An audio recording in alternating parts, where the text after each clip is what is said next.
നമുക്ക് വീട്ടിൽ ചെയ്യാൻ പറ്റുന്ന കുറച്ച് കാര്യങ്ങൾ. അപ്പോൾ നമുക്ക് ഈ വീഡിയോ കണ്ടു നോക്കാം. വീട്ടിൽ പെട്ടെന്ന് തന്നെ നല്ല ഫ്രഷ് സ്മെല്ല് കൊണ്ടുവരാൻ വേണ്ടി നമുക്ക് ഈസി ആയിട്ട് ചെയ്യാവുന്ന ഒരു കാര്യമാണ് സ്റ്റൗ ടോപ്പിൽ എന്തെങ്കിലും നമുക്ക് ഇഷ്ടമുള്ള സാധനങ്ങളിട്ട് ലോ ഫ്ലെയിമിൽ ഒന്ന് കുക്ക് ചെയ്യാന്നുള്ളത്. നമ്മൾ കുക്ക് ചെയ്യുന്ന സമയത്താണല്ലോ സാധാരണയായിട്ട് എന്തിൻ്റെയും സ്മെല്ല് വീട്ടിലൊട്ടാകെ പരക്കുന്നത്. അപ്പോൾ ഞാനിപ്പോൾ ഇവിടെ യൂസ് ചെയ്തിട്ടുള്ളത് ഓറഞ്ച്, സിനമൺ, ക്ലോവ്സ്, പിന്നെ വാനില എസൻസ്, ഇത്രയും സാധനങ്ങളാണ് ഞാനിവിടെ യൂസ് ചെയ്തത്. അതുപോലെ നമുക്ക് ഇഷ്ടപ്പെട്ട കൂട്ടുകൾ യോജിപ്പിച്ചെടുക്കാം. ഇത് നന്നായിട്ടൊന്ന് തിളച്ച ശേഷം ലോ ഫ്ലെയിമിൽ കുറച്ച് സമയം ഇതുപോലെ കുക്ക് ചെയ്താൽ പിന്നെ വീട്ടിൽ നല്ല സ്മെല്ല് കിട്ടും. ഞാൻ നേരത്തെ പറഞ്ഞ പോലെ നമുക്ക് ഇഷ്ടപ്പെട്ട സാധനങ്ങൾ, നമ്മുടെ വീട്ടിലുള്ള ഇഷ്ടപ്പെട്ട സാധനങ്ങൾ ഇതുപോലെ തിളപ്പിച്ചിട്ട് നമുക്ക് നോക്കാൻ പറ്റും. ഇപ്പം ഞാൻ എടുക്കുന്നത് കോഫി പൗഡറാണ്. കോഫി എനിക്കിഷ്ടമുള്ള സാധനമാണ്. അപ്പോൾ കോഫിയും വാനില എസൻസും കൂടി ചേരുമ്പോഴുള്ള ആ സ്മെല്ല്, അപ്പം അതാണിപ്പം ഞാൻ തയ്യാറാക്കുന്നത്. അപ്പോൾ ഇതൊക്കെ ഉണ്ടാക്കുമ്പോൾ നമ്മുടെ വീട് മൊത്തം ആ ഒരു കോഫീൻ്റെയും വാനില എസൻസിൻ്റെ ഒക്കെ ഒരു സ്മെല്ല് മൊത്തത്തിൽ പരക്കാണ് ചെയ്യുന്നത്. അപ്പം നിങ്ങൾക്ക് ഇഷ്ടപ്പെട്ട കൂട്ട് വെച്ചിട്ട് നിങ്ങൾ ട്രൈ ചെയ്ത് നോക്കുക. നിങ്ങൾക്ക് എന്താണോ ഇഷ്ടം അത് വെച്ചിട്ട് ട്രൈ ചെയ്ത് നോക്കുക. പിന്നെ വേറൊരു മാർഗ്ഗമാണ് നമ്മൾ വീട്ടിൽ ഉപയോഗിക്കാതെ കിടക്കുന്ന ആവി പിടിക്കുന്ന സാധനം, അല്ലെങ്കിൽ കുട്ടികൾക്കൊക്കെ വാങ്ങിയിട്ട് നമുക്ക് യൂസ് ചെയ്യാതായിപ്പോയ നെബുലൈസർ, ഇങ്ങനെയുള്ള സാധനങ്ങൾ വെച്ചിട്ട് നമുക്ക് വീട്ടിൽ നല്ല സുഗന്ധം ഉണ്ടാക്കിയെടുക്കാൻ പറ്റും. ഞാനിവിടെ ആവി പിടിക്കുന്ന സാധനമാണ് എടുത്തിട്ടുള്ളത്. അപ്പോൾ അതിലേക്ക് വെള്ളം ഒഴിച്ചിട്ട് ചൂടായി കഴിഞ്ഞാൽ അതിലേക്ക് നമുക്ക് ഇഷ്ടമുള്ള അത്തർ ചേർത്ത് കൊടുക്കാം.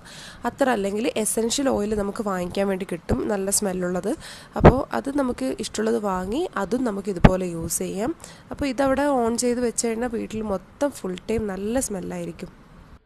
ശ്രദ്ധിക്കേണ്ടത്, ഇതുപോലെ ഓപ്പണായി കിടക്കുന്ന എയർ നന്നായിട്ട് പുറത്ത് പോകുന്ന ടൈപ്പായിരിക്കണം നമ്മൾ എടുക്കേണ്ടത്. ആവി കുറച്ച് മാത്രം പുറത്തേക്ക് പോകുന്ന ടൈപ്പാണെങ്കിൽ പൊട്ടിത്തെറിക്കാൻ സാധ്യതയുണ്ട്.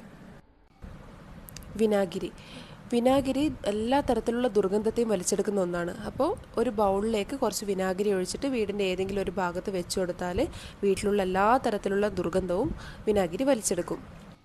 നമ്മൾ വീട്ടിൽ മീനൊക്കെ മുറിച്ചാൽ സിങ്ക് കഴുകുന്ന സമയത്ത് കുറച്ച് വിനാഗിരി കൂടി ചേർത്തിട്ട് കഴുകി കഴിഞ്ഞാൽ, വെള്ളമൊഴിച്ച് കഴുകിയാൽ പിന്നെ അവിടെ മീനിൻ്റെ സ്മെല്ലേ ഉണ്ടാവില്ല. അതൊന്ന് ട്രൈ ചെയ്ത് നോക്കാം എല്ലാവരും. ക്യാൻഡിൽ നമുക്ക് ഇഷ്ടമുള്ള സ്മെല്ലിനനുസരിച്ചിട്ട് നമുക്ക് മാർക്കറ്റിൽ വാങ്ങിക്കാൻ വേണ്ടി കിട്ടുന്ന ഒന്നാണ്. അപ്പോൾ ഞാനിപ്പോൾ ഇവിടെ ലാവൻഡറാണ് യൂസ് ചെയ്തിട്ടുള്ളത്. ഇതുപോലെ നമുക്ക് ഏതാണോ ഇഷ്ടം അത് വാങ്ങിക്കുക. വീട്ടിൽ രാവിലെയൊക്കെയുള്ള ക്ലീനിങ്ങൊക്കെ ഏകദേശം കഴിഞ്ഞാൽ ഇങ്ങനെ ഒരെണ്ണം കത്തിച്ച് വെച്ചാൽ വീട്ടിൽ നേരത്തെ ആ ഒരു നല്ല സ്മെല്ല് നിലനിർത്താൻ വേണ്ടി പറ്റും. വീട്ടിലെ ദുർഗന്ധം അകറ്റാനുള്ള മറ്റൊരു മാർഗ്ഗമാണ് കോഫി പൗഡർ. നമ്മളൊരു ബൗളിൽ നേരത്തെ വിനാഗിരി എടുത്ത പോലെ കോഫി പൗഡർ എടുത്തിട്ട് അത് വീടിൻ്റെ ഏതെങ്കിലും ഒരു ഭാഗത്ത്, സ്മെല്ല് വരുന്ന ഭാഗത്തോ അല്ലെങ്കിൽ വീടിൻ്റെ ഏതെങ്കിലും ഒരു ഭാഗത്ത് വെച്ചാൽ കോഫി പൗഡർ ശരിക്കും അതിലേക്ക് എല്ലാ തരത്തിലുള്ള ദുർഗന്ധവും വലിച്ചെടുക്കും. അപ്പോൾ ഷൂ റാക്ക് അങ്ങനെയുള്ള ഭാഗത്തൊക്കെ വെച്ച് കഴിഞ്ഞാൽ ഷൂസിൽ നിന്നൊക്കെ വരുന്ന ആ സ്മെല്ലൊക്കെ നമുക്ക് ഒരു പരിധി വരെ നമുക്ക് ഒഴിവാക്കാൻ വേണ്ടി കഴിയും. ഇങ്ങനെയുള്ള കാര്യങ്ങൾ ചെയ്യുമ്പോൾ വീട്ടിൽ മറ്റുള്ള വേസ്റ്റോ കാര്യങ്ങളോ ഇല്ലയെന്ന് ഉറപ്പുവരുത്തണം. വീടൊന്ന് ക്ലീൻ ചെയ്ത ശേഷമായിരിക്കണം ഇങ്ങനെയുള്ള കാര്യങ്ങൾ ചെയ്യുന്നത്. എന്നാലും മാത്രമേ നമ്മൾ പ്രതീക്ഷിക്കുന്ന ഗുണം കിട്ടുള്ളൂ. ലാസ്റ്റ് വൺ, കുന്തിരിക്കം, ബഹൂറ് പോലുള്ള സാധനങ്ങൾ അല്ലെങ്കിൽ ആയുർവേദ കടകളിൽ നമുക്ക് പുകക്കാൻ വേണ്ടി കിട്ടുന്ന സാധനങ്ങൾ വാങ്ങിയിട്ട് വീട്ടിൽ പുകച്ചാൽ നമുക്ക് തന്നെ ഒരു ഉന്മേഷം ഉണ്ടാവും. നമുക്ക് ജോലികളിലൊക്കെ നല്ലൊരു ഉന്മേഷം കിട്ടും. അതുപോലെ വീടും എപ്പോഴും നല്ല ഫ്രഷായിട്ട്, അതിൻ്റെ ആ പുകച്ച് കഴിഞ്ഞാലുള്ള മണമൊന്നും പെട്ടെന്നൊന്നും പോവില്ല. അപ്പോൾ ഇങ്ങനെയുള്ള കാര്യങ്ങളൊക്കെ വീട്ടിൽ ട്രൈ ചെയ്ത് നോക്കുക. അപ്പോൾ ഇന്നത്തെ വീഡിയോ നിങ്ങൾക്ക് ഇഷ്ടമായി